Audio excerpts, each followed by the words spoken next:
Assalamualaikum warahmatullahi wabarakatuh.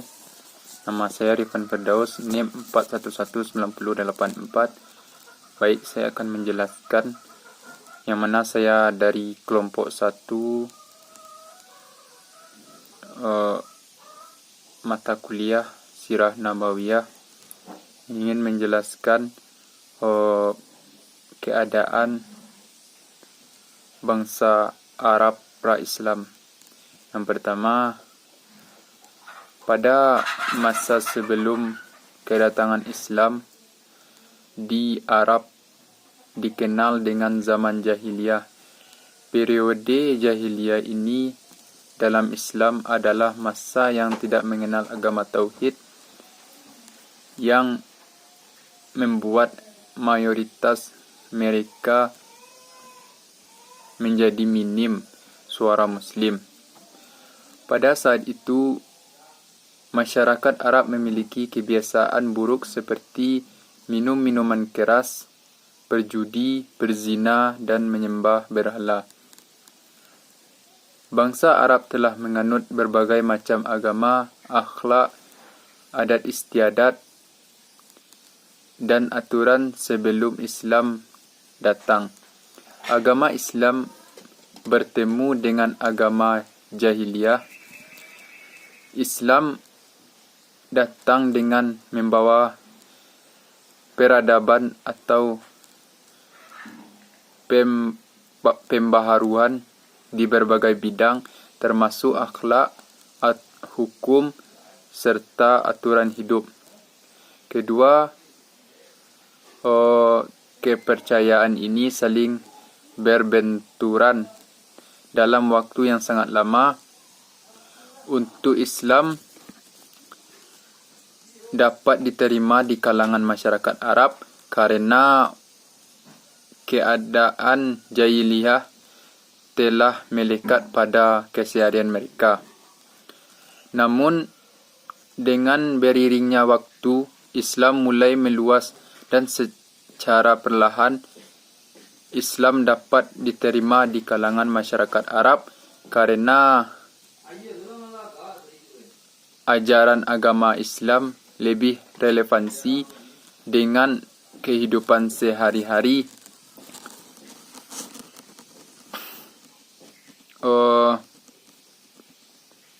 Oleh karena itu, Islam mulai masuk di kalangan Arab dan kebiasaan jahiliyah pun mulai terkikis.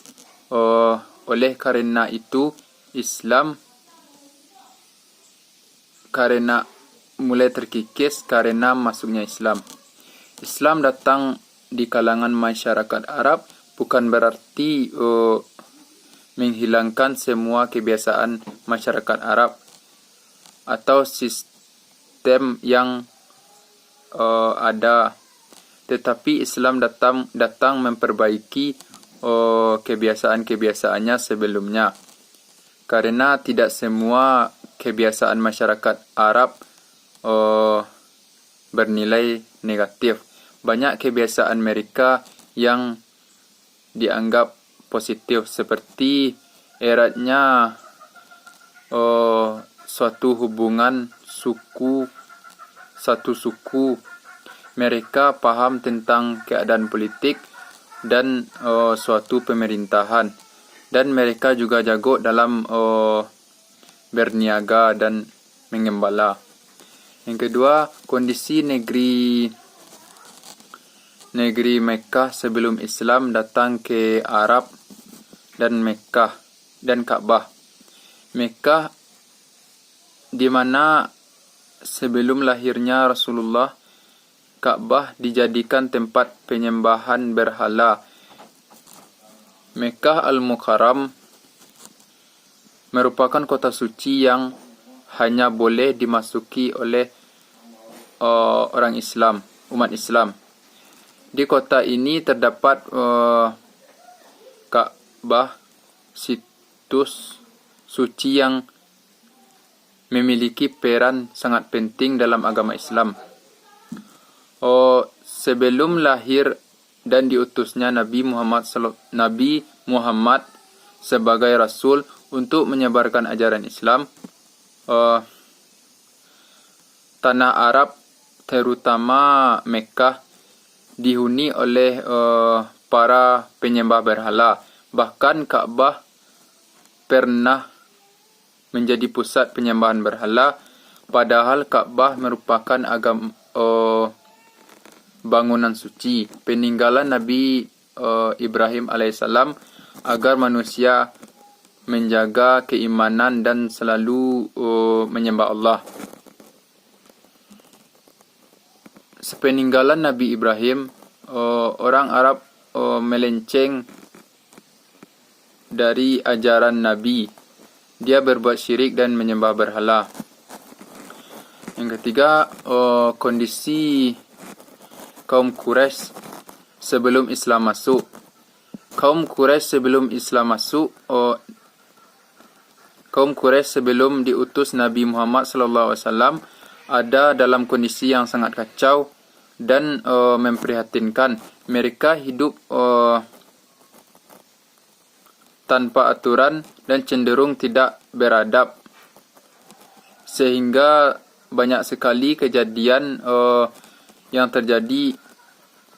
Kondisi yang kacau ini kemudian disebut sebagai masa jahiliyah, yakni masa di mana kaum Quraisy jahil atau bodoh, jauh dari kebenaran agama. Sekian dari saya. Assalamualaikum warahmatullahi wabarakatuh. Assalamualaikum warahmatullahi wabarakatuh. Nama saya Rifan Firdaus, NIM 411984. Baik, saya akan menjelaskan yang mana saya dari kelompok 1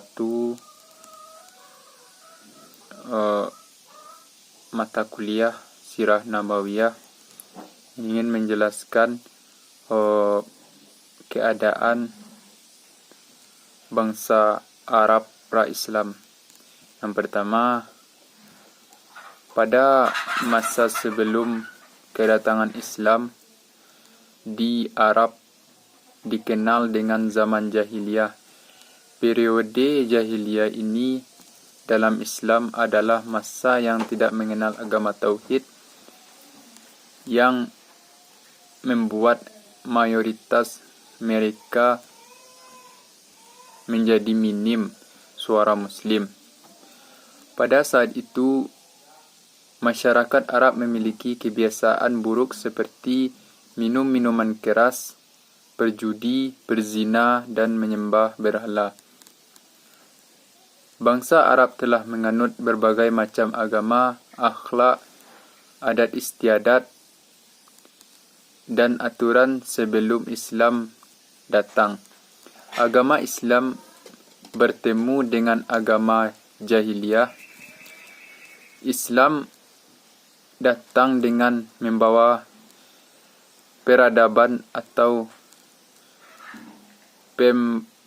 pembaharuan di berbagai bidang, termasuk akhlak, hukum, serta aturan hidup. Kedua, kepercayaan ini saling berbenturan dalam waktu yang sangat lama. Untuk Islam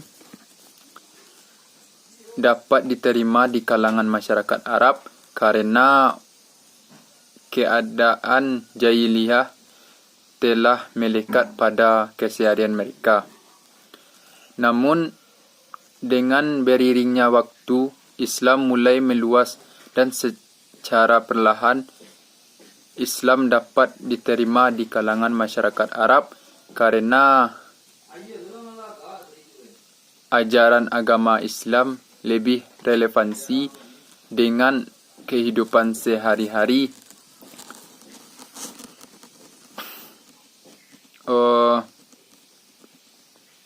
Oleh karena itu, Islam mulai masuk di kalangan Arab dan kebiasaan jahiliyah pun mulai terkikis.